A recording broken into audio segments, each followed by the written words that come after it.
Welcome to Lettering Comics, Lettering in Adobe Photoshop. I'm Robert Johnston. Hello again. Welcome to my Photoshop lettering video in my series, Learning My Lesson, where I study things, learn things, and try to share them as best I can with the masses. Alright, so there is what you can see on the screen is my Photoshop lettering template that I made. And then I'm pasting in my script, pasting in my page, changing the font and size to match the lettering size I'm using, which is 7.5. And that the font I'm using, I think, is Back Issues, which I might have got from Scott Circlin at circworks.com. By the way, he has a whole bunch of lettering videos and comic stuff to look at. Shout out to Scott. Anyway, so I'm going to paste in, well, first I'm going to create a caption box just to show you that it is virtually the same process that I used in Illustrator and in Affinity Designer. You can look at those videos and see that I've actually lettered this entire page, I think both times in there. Alright, so I'm going to skip the rest of that and go right to the last panel where I'm going to have this multi-balloon connected through a tail. Word balloon. It's pretty easy to do. Just make your balloons, pop your text in. The ovals I'm using the shape tool.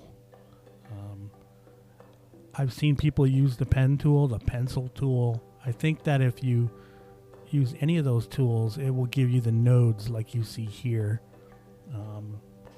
so that you can edit them.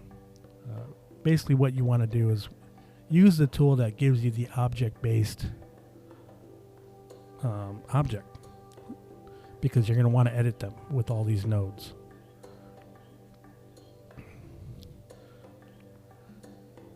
You're going to add a tail of tails. There you go.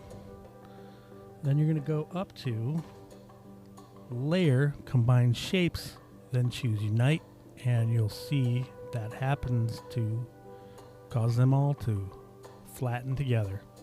However, that's not true. They're still editable. Once you use the little white arrow selection tool, you can edit those shapes after the fact. This is what Illustrator lets you do. And,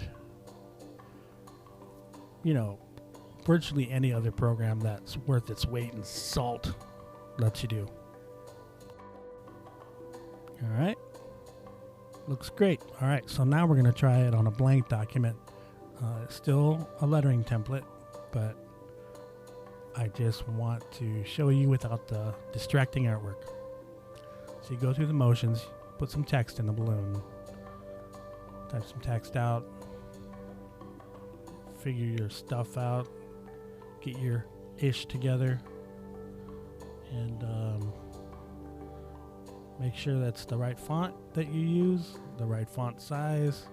And this doesn't have to be perfect. I mean, I know the rule is make sure there is a character space in between your text and your border,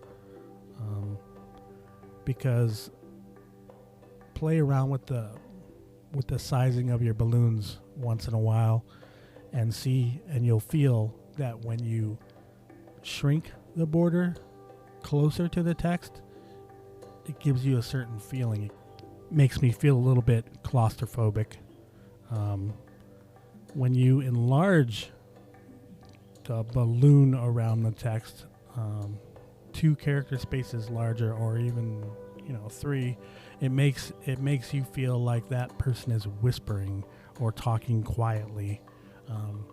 So you could really affect, through your lettering, you can convey a lot of emotion of your characters. You can make the font bold, and by doing bold, it'll probably go italic, because most comic lettering fonts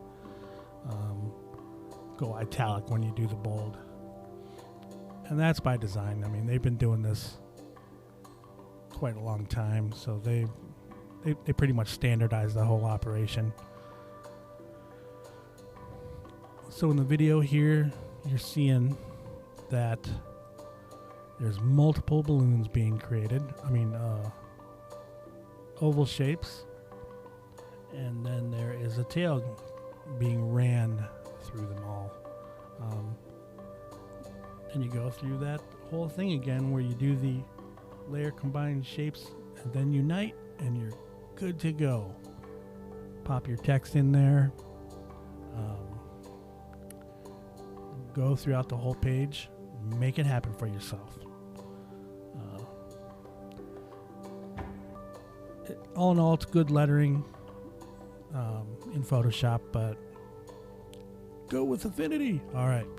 Thanks for watching, guys, and I hope you enjoyed this video. Hope it helps you, and I will talk to you in the next video.